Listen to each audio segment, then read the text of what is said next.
कहते हैं हर नीम के पेड़ की छांव में सुकून नहीं होता, कुछ छांव मौत की गोद होती है। आप देख रहे हैं साइलेंट नाइट स्टोरीज। इस वीडियो को पूरा जरूर देखिए क्योंकि ये कहानी आपके रोंगटे खड़े कर देगी। एक लाइक जरूर कर दीजिए ताकि हमें मोटिवेशन मिले और हम आपके लिए और भी डरावनी कहानियां ला सकें। नीम के पेड़ वाला कुआं। गांव भूतगढ़ की सीमा पर एक पुराना कुआं था। कुएं के पास एक बड़ा नीम का पेड़ था जो बरसों पुराना था। दिन में वो जगह सामान्य लगती थी, लेकिन रात के अंधेरे में वहां जाने की हिम्मत कोई नहीं करता था। लोगों का मानना था कि उस कुएं में किसी आत्मा का वास है और नीम का पेड़ उसका ठिकाना है। गांव के बुजुर्ग बताते थे कि आज से करीब 40 साल पहले गांव की एक विधवा औरत ललिता अपने नवजात बच्चे के साथ वहीं रहती थी। पति की मृत्यु के बाद गांव वालों ने उसे डायन कहना शुरू कर दिया। एक दिन बच्चे की अचानक मौत हो गई और गांव वालों ने उसी पर आरोप लगाया कि उसने अपने ही बच्चे को खा लिया।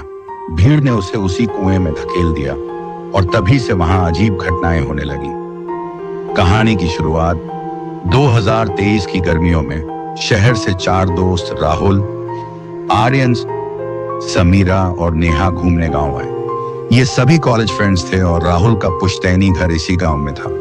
गांव की शांत फिजा और खुला आसमान उन्हें बहुत अच्छा लग रहा था। एक रात खाना खाने के बाद सब बैठकर हॉरर स्टोरीज शेयर कर रहे थे। तभी राहुल की दादी ने नीम वाले कुएं की कहानी सुनाई। सब हंसने लगे। दादी, आज भी कोई भूत वूत में विश्वास करता है? आर्यन बोला। बेटा, विश्वास ना करो, पर उस तरफ रात को मत जाना, दादी ने सख्त लहजे में कहा। नेहा और समीरा थोड़ी घबरा गईं, लेकिन राहुल और आर्यन को लगा कि ये सब बस डराने की कहानियां हैं। अगले दिन उन्होंने गांव के पुराने लोगों से उस कुएं की कहानी पूछी। हर किसी ने मना किया कि वहां जाना ठीक नहीं। कई लोगों ने रात में औरत की चीखें सुनी हैं और एक बार एक लड़का वहां गया था, वो अब पागल खाने में है, एक बूढ़े ने बताया। राहुल की जिज्ञासा और बढ़ गई। उसने तय कर लिया कि वो वहां जाकर सच्चाई पता करेगा। आर्यन भी तैयार हो गया, लेकिन समीरा और नेहा ने मना कर दिया। अगली रात करीब 1 बजे राहुल और आर्यन टॉर्च लेकर निकले। चांदनी रात थी, लेकिन हवा में अजीब सी ठंडक थी। चारों ओर सन्नाटा था और कुत्ते भी अजीब तरह से भौंक रहे थे। जैसे ही वे नीम के पेड़ के पास पहुंचे, टॉर्च की लाइट बार बार बुझने लगी। कुएं के पास एक झूले जैसी रस्सी लटकी हुई थी और वो बिना हवा के ही हिल रही थी। तू देख रहा है ये सब? राहुल ने फुसफुसाते हुए कहा। हाँ भाई, कुछ तो गड़बड़ है, चल वापस चलते हैं। आर्यन डरने लगा। नहीं, अभी तो मजा शुरू हुआ है, राहुल ने हंसते हुए कहा और कुएं के पास जाकर झांकने लगा। जैसे ही उसने कुएं में झांका, अंदर से किसी औरत के रोने की आवाज आई। दोनों पीछे हटे और देखा नीम के पेड़ के नीचे एक औरत बैठी थी। उसके बाल बिखरे हुए थे, सफेद साड़ी में लिपटी, चेहरा दिख नहीं रहा था। कौन हो तुम? राहुल ने हिम्मत करके पूछा।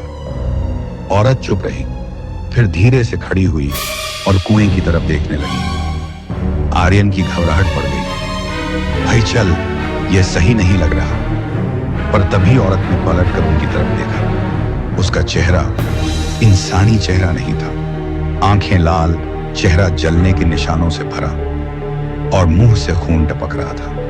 भागो!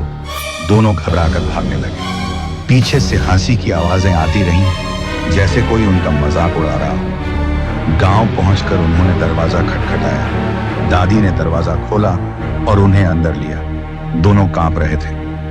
मैंने कहा था ना, उस रास्ते मत जाना, अब वो पीछा नहीं छोड़ेगी। दादी की आंखों में डर था। साया घर में। अगले दिन से राहुल अजीब व्यवहार करने लगा। कभी कभी अकेले बड़बड़ाता, कभी अंधेरे में बैठा रहता। उसके कमरे से रात में औरत के रोने की आवाजें आती। नेहा और समीरा डर गईं। आर्यन ने गांव के पंडित से बात की।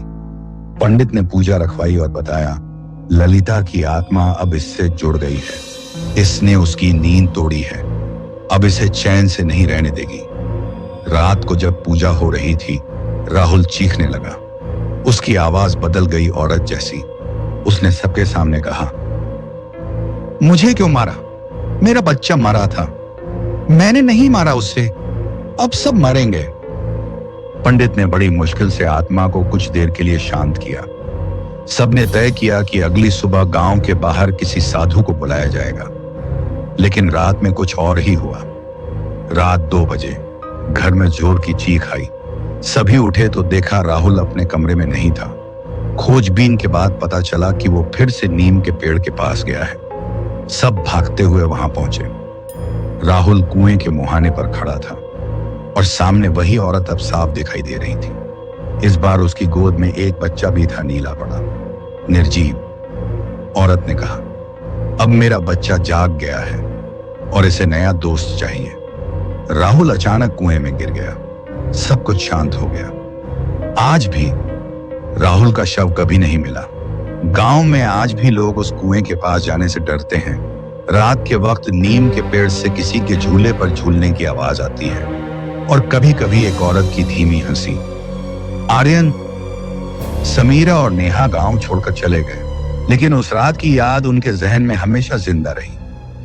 कभी कभी वो सपना देखते हैं जिसमें राहुल नीम के पेड़ पर बैठा होता है, गोद में एक बच्चा और चेहरे पर एक डरावनी मुस्कान। अगर अगली बार गांव जाओ तो नीम के पेड़ के पास झूला देखो, शायद कोई तुम्हारा इंतजार कर रहा हो। ऐसी और डरावनी कहानियों के लिए चैनल को सब्सक्राइब करो, वरना अगली कहानी में तुम हो सकते हो।